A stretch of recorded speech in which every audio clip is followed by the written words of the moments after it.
Well, I'm back. Here we are. Doesn't matter who I am, part 2. So, you got your Black Lives Matter shirt. You got your Black Lives Matter flag. You got, got your 10 minutes of fame on TV. The protesters marching in the streets. It's a wonderful day in the neighborhood, isn't it? Yeah. Now what do? How do you go about the next couple of days, the next couple months? How do you figure it all out? Where do you start? Right? Well, I'm here to help you. I'm here to tell you something that you may or may not want to hear. But if you don't like it, my advice to you is to listen anyway. Why? Because it's the truth. Okay?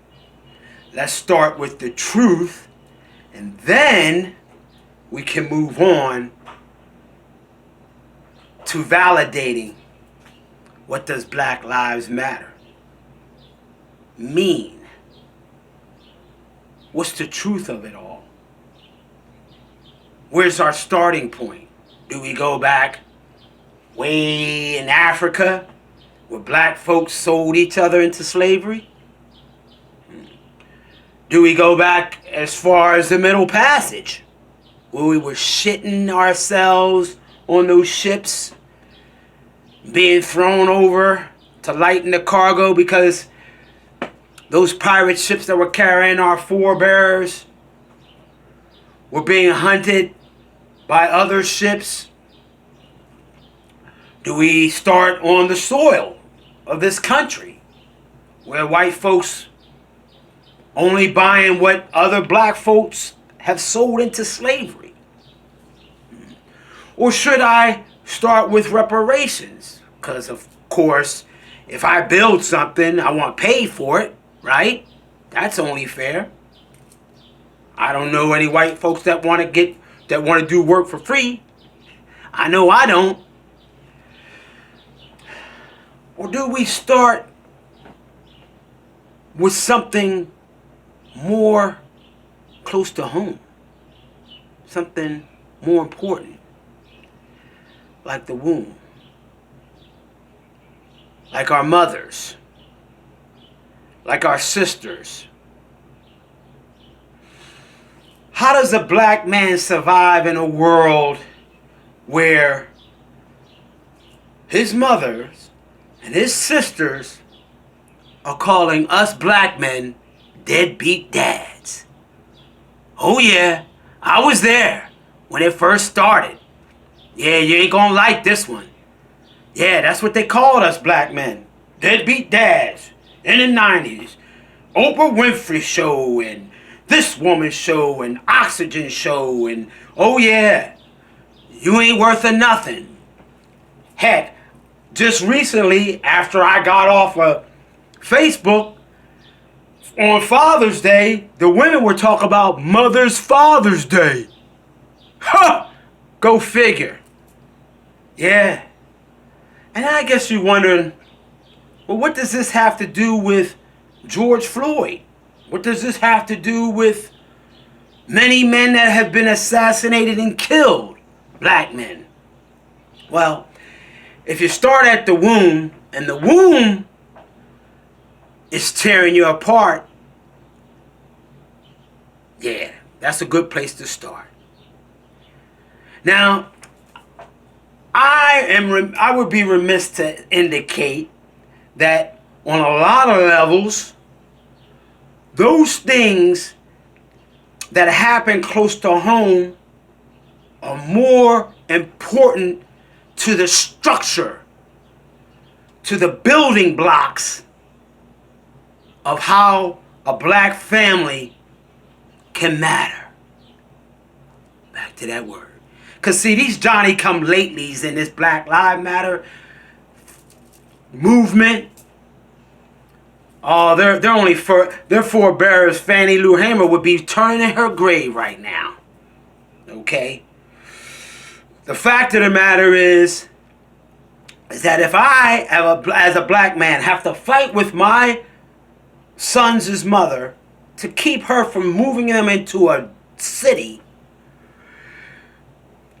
to keep them safe, and I have to rely on Justice Driscoll or Justice Steer or Officer Gray or Officer Nate, for that matter, to help me keep them in a country environment, in a green zone, I call it, safe. If I have to fight with their mother for that, there's something wrong internally with the black family. See? I talked about this in the first video. The importance of moving on, the importance of making black lives relevant is the structure. If the structure is weak, the movement is going to be weak too. Every voice has to be heard. All of it has to be told.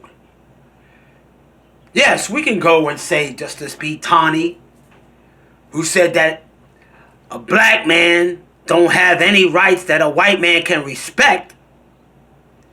We already know that mindset of the white man. But what we don't know is how we as black people live amongst each other. I don't care if you live in a high rise. I don't care if you live in the projects. Why your house? I know, because I live with roaches. But my house, as best as we could, was clean. On my street, on one end when I was growing up, was owned by, the grocery store was owned by a black person. On the other end of the street was a barber shop owned by a black man. We used to get our groceries from a man who came down the street in a horse and buggy. Fresh. Greens, collard greens, mustard greens. Yeah. I didn't know any white people until I started watching Mr. Rogers' Neighborhood on TV. I thought all white people was like him when I was young. You see? So now, and I didn't have any problem with being black. You know what a problem I had of being black? Is when I looked out into the world. And when there's more channels came on TV, they started showing me what was happening to other black people. But see, that wasn't happening in my neighborhood. Matter of fact, a cop couldn't even come down my neighborhood, not a white cop. If anything, he had to be a black cop, or a black cop or a white cop had to be accompanied by a black cop. See what I'm saying? So yeah, these are all structural foundations. These are all things that make a society strong. Not the big protest, 15 minutes, not the Al Sharptons, okay? Malcolm X put it best. He said slave mentality. Now, he might have been talking about Martin Luther King at first, but he realized that they had to work together. But they couldn't work together, okay? Step back and wait. They couldn't work together until the truth came out about both of their movements. One can't live without the other in a society such as this. The soldier is the threat. The diplomat is the paper. You're not going to get anything without both. And until we understand that, until we know that, hey, the woman in my life, she got to treat me with respect and not try to trap me into something that she wants. And same thing with a black man. Black man can't abuse that woman. That's wrong too. Okay? He can't come home drunk. Yeah, he may not get the job he wants, but he can't sell drugs. You see what I'm saying? If he can maintain under those difficult circumstances. And I remiss to say also that, hey, if he is going to sell drugs, don't kill each other over drugs. Okay? If you're going to do it like a business. And help each other. That's how you have to do it. But see, we as a people haven't gotten to that point yet. So it's not going to make any difference when this movement moves on. When the camera stops shining on it, it's not going to make any difference if at home the father is on drugs, the mother's drinking, or she's shaking her booty on Facebook or whatever. You see what I'm saying? They're still doing it now. You can't go on a dating site without a black woman talking about, yeah, man, gotta spoil me. He gotta do this. Why? Because you got a big butt? You like somebody, you think somebody who like you got a big, you gotta have a big butt? Or you got this, you got the assets or whatever? No. Have more respect for us and yourself. That's the truth, Ruth.